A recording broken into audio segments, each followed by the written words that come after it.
Chris, we're recording now. It's 11 o'clock. Oh, we are recording. Great. All right, so we will officially begin now.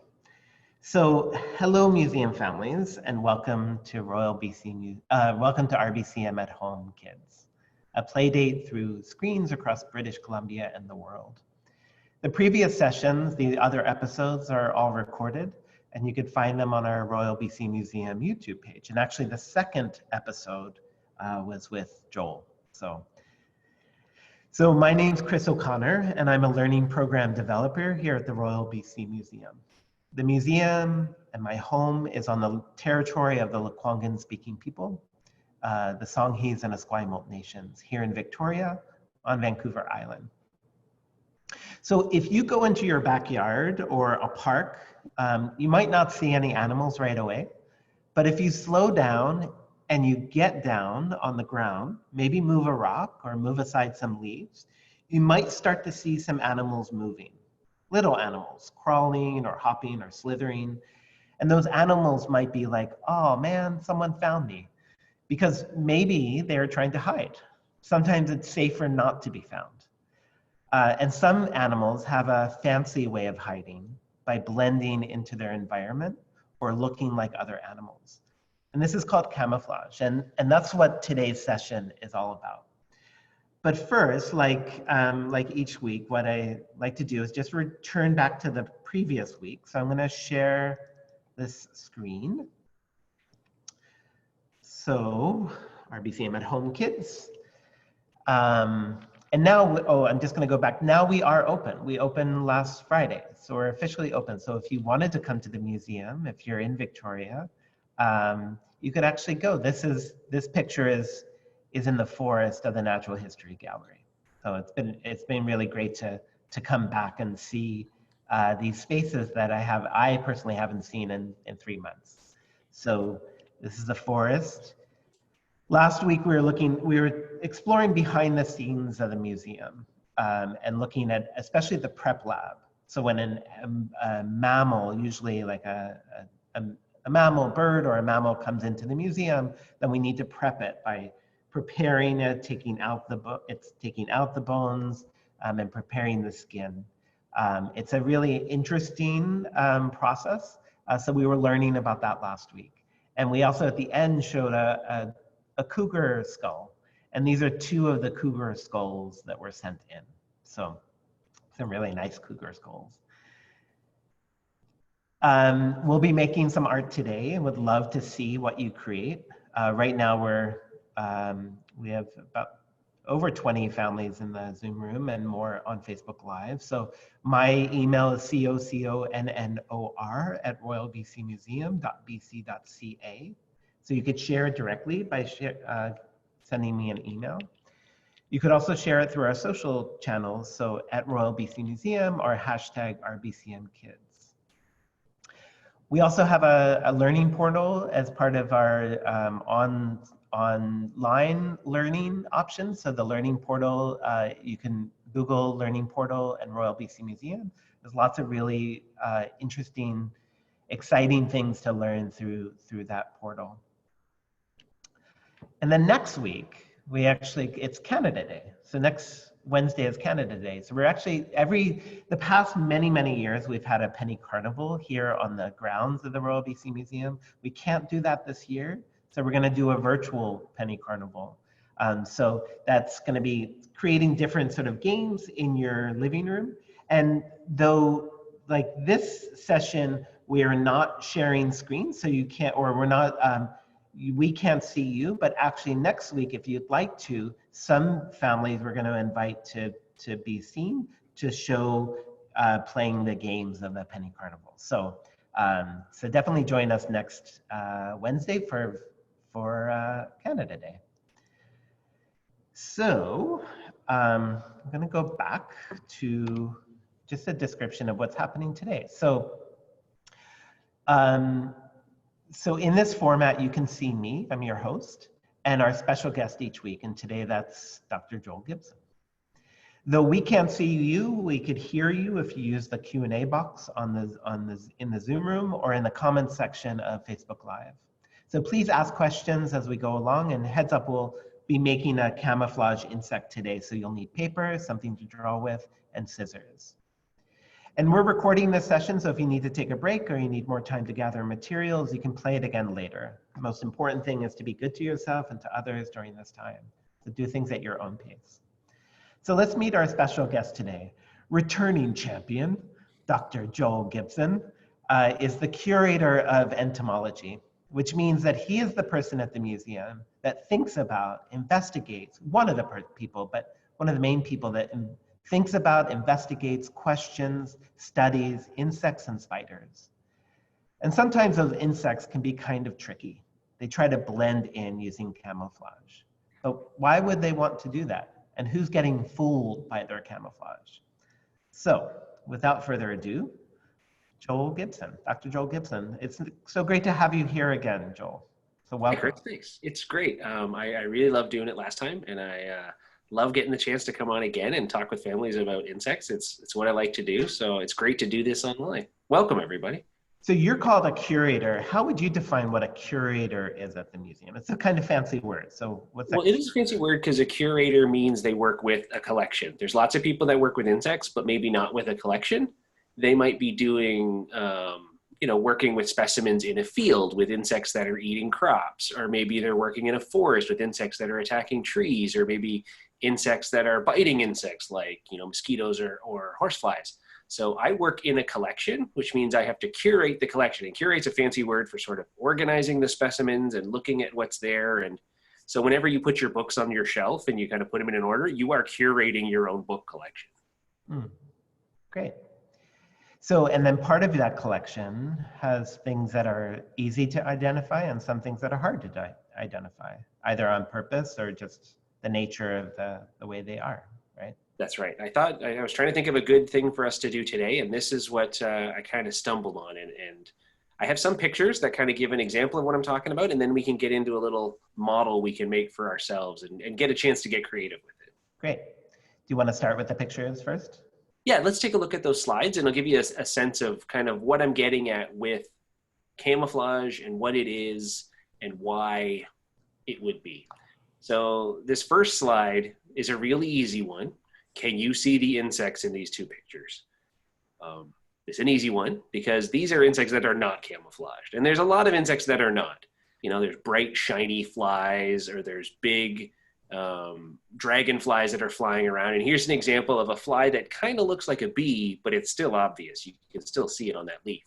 And then next to it is a ladybug, which a lot of people are familiar with. And ladybugs are not trying to hide. They're out there, they're on a leaf, they're crawling around eating aphids. And so there's a lot of insects that don't put any work into trying to blend in, and they're seen, and that's okay. That's the way they live. They can be seen. Might you say it's the opposite with the ladybug? Because with the spots, is it easier to see them?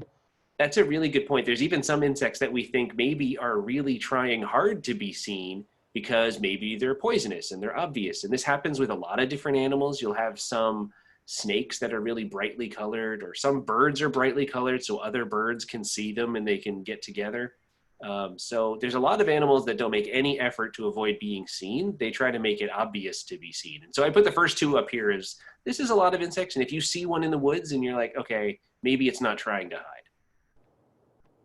But then you get things like this, which is a stick insect, which is a great name for it because it looks like a stick. And you can imagine if this were just kind of sitting in and among the bushes and wasn't moving, it would be almost impossible to see. And even to the point I've seen these ones aren't native to around BC, but places you do see them. I've even had one that kind of crawled by me and I still didn't know. I thought it was just a stick.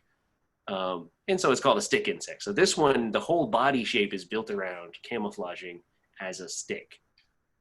If you look at the next one, and then some of them, and this is a mantis, and you may have heard of praying mantises and things like that sort of have a shape. And this one does, but if you look from the back like this one, it looks a lot like a dead leaf. And this is even called a dead leaf mantis. Once again, not from around here. I think this one is from Southeast Asia. But it looks a lot like a leaf. And you can imagine this is a case where if it was sitting down amongst the bushes, no bird is going to see it to come and eat it because it just looks like a leaf. But also, if it's a predator trying to grab other insects, some other insect may come and land very close to it and not even know it's a leaf, and then it can grab it and eat it. So sometimes camouflage can have two different reasons. One, you don't get eaten, and two, you can sneak up on other things if they don't see you. And even furthermore, this is another mantis that goes even farther to look like a living leaf. And you'll get some species around the world that get so close to certain types of plants that they even start to be identified by what plant they look like. And they get very, very close. So this one even looks like a bunch of leaves that are kind of chewed up on the corners. And you can imagine if this was parked right on a bush, there's no way you would see this, even if it started to move a little bit. And there's some even that will all wiggle at the same time, so it looks like a breeze is going through, but all of the leaves on the bush are actually insects. It's pretty cool to see. And the next one, and this is an example of something we're gonna try to work on today, and this is a case where you can actually have the best of both worlds. I said at the beginning, some insects you wanna be seen, and sometimes you don't wanna be seen. And what you see here, this is actually the same kind of butterfly. This is just two of them. And when the wings are all closed up there on the left, it looks exactly like a leaf. And if that were sitting still on the ground or on a bush, it looks like a leaf. And if it doesn't move and doesn't open its wings, most things will never see it. But then if you look on the right, if you open up the wings and it were to fly away, then it could be obvious and other butterflies could see it, and then they could, attract a mate and things like that. So this is a case that butterflies, because they have two different sides to their wings, actually can be both camouflaged and not camouflaged, depending if their wings are open or not. So this one is called a dead leaf butterfly, as you can imagine. And if we look at the next one, this is a case, these are butterflies that you'll find around here. I had to put in a few good BC examples. And this is a case where you're like, well, I don't really get it. And if you look at the bottom, that's the back, and it looks a lot like a butterfly, has a nice kind of monarch butterfly pattern. Sort of black and orange and kind of obvious and pretty. But the other side, you're like, well, that's also kind of a pattern. Isn't that sort of, it's brown and white, but that doesn't really look camouflaged at all. I don't really understand it until, and what I did, this is specimens we had in our collection, and I took these pictures myself, and I knew that if you take that one on the bottom, you go to the next slide, you'll see if you put it on a tree trunk, it becomes really hard to see. And you might not even be able to see that one at all. So if you hit the button again, I made it a little more obvious to see. There it is. That is the same butterfly from the last slide. But what I did is I put it on the tree trunk. So then you start to realize that camouflage, sometimes you don't even realize it until it's in the right place. And there's a lot of them that look like camouflage on a background. So this is often what you see with insects. And one of the key things with insect camouflage is most of them only work as long as the insect's not moving. So if this butterfly started flapping around, it wouldn't work very well. Or the dead leaf insects, if it was flapping its wings, wouldn't work. This is not the same as you'll see camouflage in some larger things, like a big snake that blends in with the bushes, or a tiger that has stripes, so if it's moving through shadows of grass, it's hard to see. With insects, it's usually a case that if it sits still on a background it matches, you can't see it at all until it moves. So Joel, we have a question from Jamie who said, are there any pictures of camouflage bugs in the wild? I don't have a lot of pictures in the wild. As I said, some of these are from around the world. So for this talk, I didn't quite go to Southeast Asia or Central America to get any pictures. Would have loved to. Next time. Travel's not that easy, but it is a fun thing to do. And it is one of the things that if you like to watch a lot of nature programs on TV, things like Planet Earth and things like that, in addition to having big animals swimming around or big things attacking, every once in a while they'll have something about something tiny that's camouflage. So if you like to watch nature documentaries, you will stumble across these because they just look really neat when you get good footage of them. And I imagine, Joel, because part of your work is actually to go out into the field and do collecting. So I would imagine that if you see an interesting animal that is using camouflage, you might take a photo. Even if you don't collect it, you might take a photo just because it's I like to think that I took a lot of them and I didn't even know they were there. Oh, yeah, right. They're so good when they're out in the field that I don't even see them. So I only see the obvious stuff. So a question that I have is and this is probably a very complicated question, but in a sort of simplified form, how do these insects evolve to look like that? Well, it's a Because good obviously they're not thinking like, I want to look like a leaf. So No, and they don't change. I mean, you hear examples of things like chameleons or octopus that can actually change their color to look at the background, which is amazing when you see it. That's not really that common in insects. So you have a case of a butterfly or a stick insect that's just born looking that way. So you have to think it's been over the case of hundreds of thousands or millions of years that they have evolved to look like this camouflage that's there, because they're not changing. They are born looking that way, and they just happen to be camouflaged. So it's interesting to think that there's some that probably are not that well camouflaged. And the good question is, if you take something that's well camouflaged here and put it in a different part of the world, its camouflage doesn't work anymore because it doesn't match what it's supposed to match. and this is just a simplified like way of thinking about it, but if you're camouflaged and you're not getting eaten by something, Yep. then you reproduce, and that makes it more likely that the next ones will look more like you than the insects that looked a little different that did get eaten. Is that true? If your camouflage works, you don't get eaten, and your kids don't get eaten, and your grandkids don't get eaten. And then you just have a long line of things that don't get eaten because they camouflage well. So we have just a couple of questions. Taya asked, do the camouflage butterflies still start like a caterpillar? Yes, and that's the thing is sometimes you think, oh, maybe the caterpillar will be camouflaged, and not always. There's a lot of examples of caterpillars that are either, the same. I just found these in my garden. Caterpillars that looked exactly like the leaf, and my daughter and I couldn't figure out how we missed it, and it was the same color. So there's a lot of that. There's some caterpillars that look like bark. There's some that even look like bird poop, which is kind of shocking. And until they move, you don't realize it. But if they're camouflaged as but caterpillars, that doesn't necessarily mean they have the same camouflage as an adult. So they can be camouflaging to two different things after they change, which is kind of neat. And then Jesse asks, are there spiders that do this as well? Yes, there are. Especially a good example is a crab spider, which you'll find around here. And it's one that can kind of slightly change its color. Sometimes it's really white, and it'll be on a white flower like a daisy, and you don't see it at all. And that's mostly for hunting, that if it sits still on a white flower, things will come to pollinate it, and it will jump off and grab it. And other ones will be kind of yellowish, and will be on a yellow flower.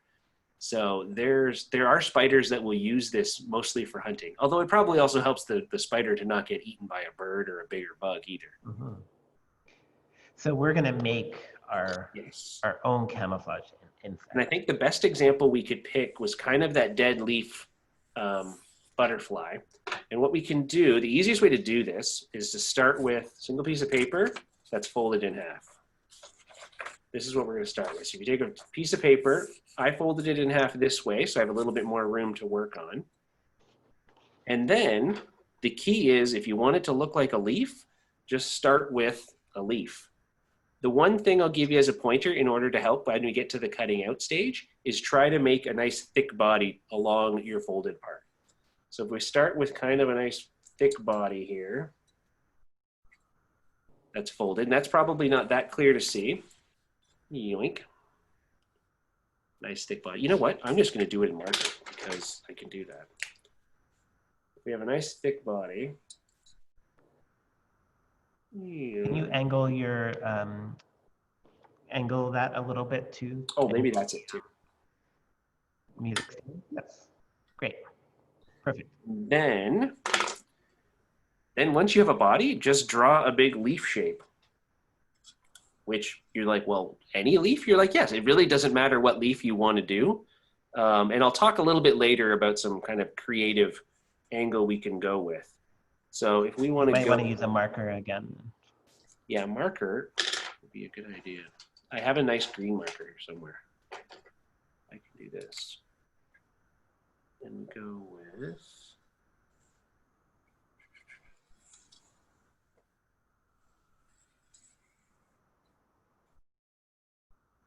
So that kind of looks like a leaf shape. You're like, well, does that look like a leaf shape? Well, it does if we do things like add a vein down the middle of it.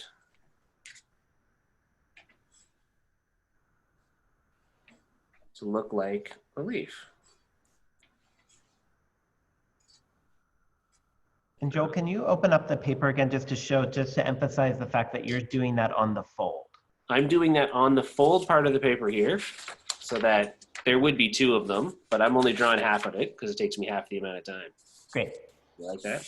So you can do that, and then you could color this in if you wanted to and make this a nice leaf color. In here.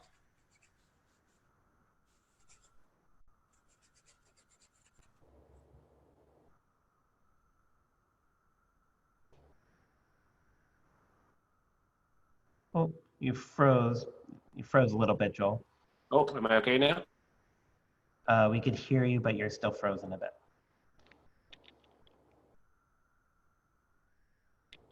Yep. Hello. Oh, maybe there's somebody else. You're back now. Okay, good. You were just drawing too fast. That's it. My art skills are so incredible. So now that you did that, now you're starting to cut out the shape. And now, if you've drawn a leaf shape, which tends to be a relatively easy shape to cut out, you can just cut out along, or get someone to help you to cut out along the edge of the leaf.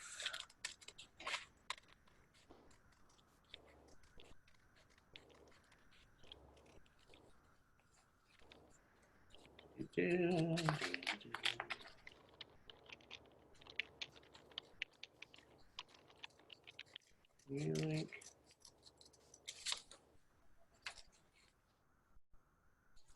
see.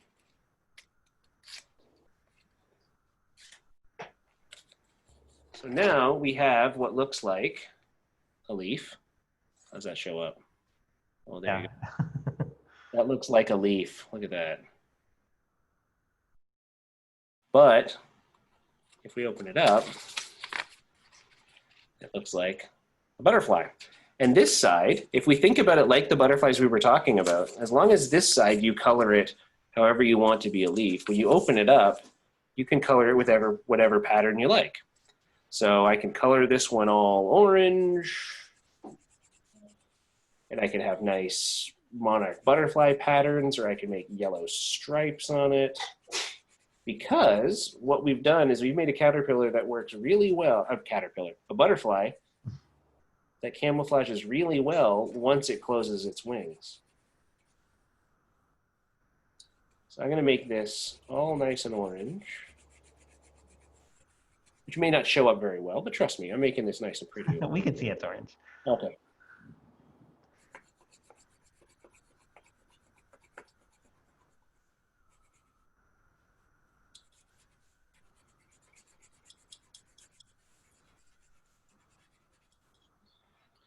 And then we can take, maybe we want to give this kind of a nice monarch tiger stripe pattern.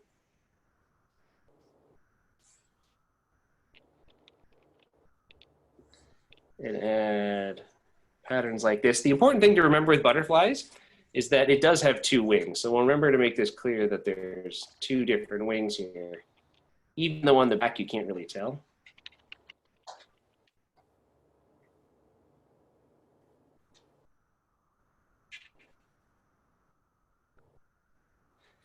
So we can see here on the inside, there's one pattern.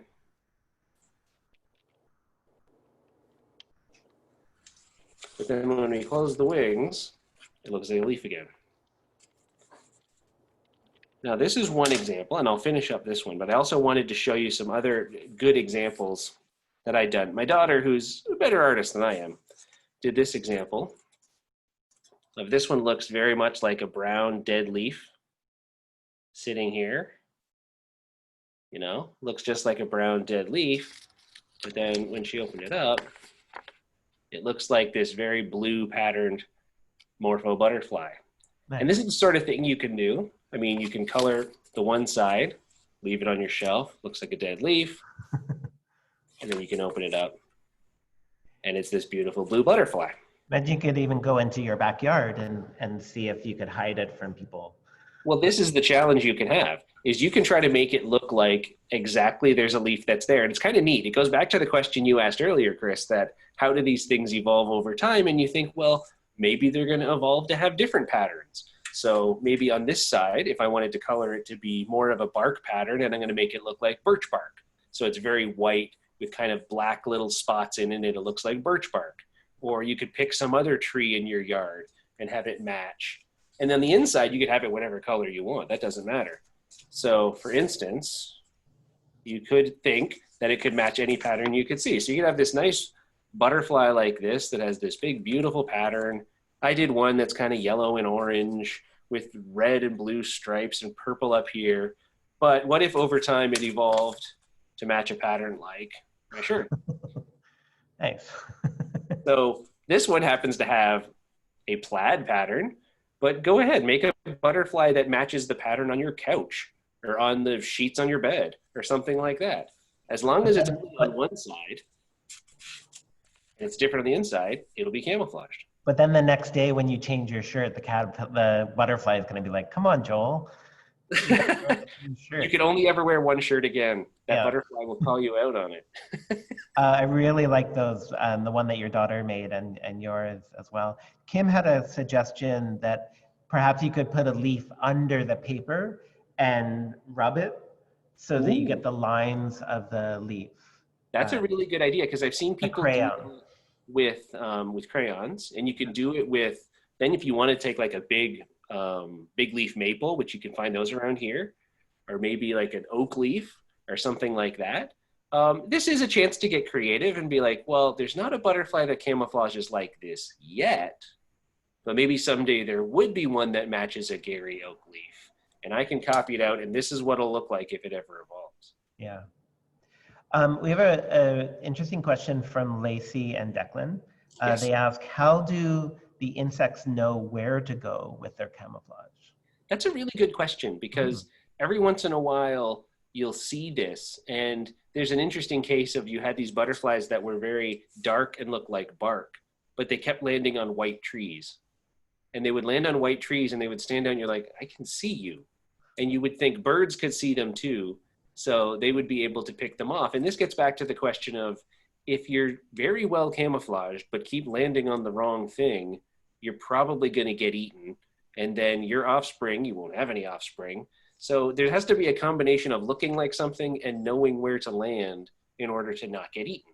So it's an interesting thing that you have to know both. I'm sure you stay away from the language like intelligence or smarts, Yes, but because it's all instinct, right? But they've the ones that have better instincts to go to where they're camouflaged. And you'd be amazed at how much the camouflage work. It's the same thing why mice kind of stop moving whenever a cat goes by. And maybe the mouse will stop and sit still in some place that's obvious. But if it was a little bit of cover and it stopped moving, then it would be camouflage. So insects often have this, and ones that are camouflaged tend to have that instinct. And I like you using that word, that instinct that if they are camouflaged, they're the ones that tend to stop moving when anything goes by, which is why I never see them in the wild. And I don't have great pictures, because when I walk by, they all stop moving on a piece of bark or on a leaf and I don't see them. Things that are obvious tend to not have that instinct, and they'll keep flying and walking around because they don't need an instinct that makes them stop moving.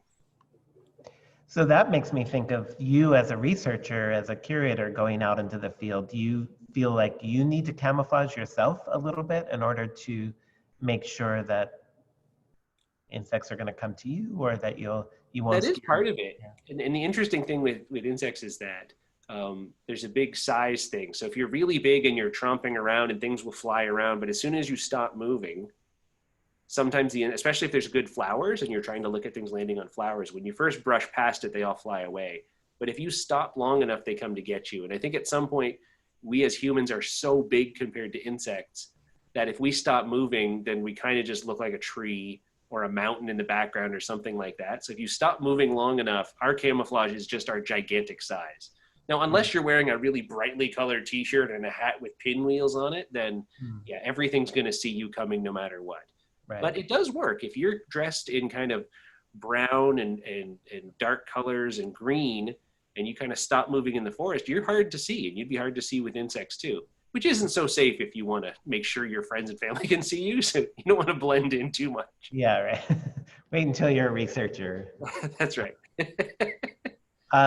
So we're coming up to the end of the half an hour. Are there any, if anyone has any questions out in the Zoom room or the Facebook Live, we have a couple more minutes. Feel free to share them. We have had some comments from Alice saying caterpillars turn into butterflies, hummingbirds and birds are related, and stick bugs are camouflage. So thank you, Alice, for those great observations. Great. Nice notes. Yeah, and I love, and I'm going to put into the Zoom room chat my email again, and Kim, if you could do that with Facebook Live, just because, especially this week, just I could imagine all the different diversity of butterflies and stick. What are they called? Leaf. There's leaf mantises. There's dead leaf butterflies. Is it dead leaf butterflies? Yeah, sometimes it's just called a dead leaf butterfly. And I'm sure in other countries in different languages, there's a word that translates into dead leaf. Yeah. So we'd love to see your dead leaf butterfly, and all the different sort of colors and how you think they would blend into your backyard or a local park or even your living room or from your shirt. So so yeah, definitely send it along, and I'll share them all next week.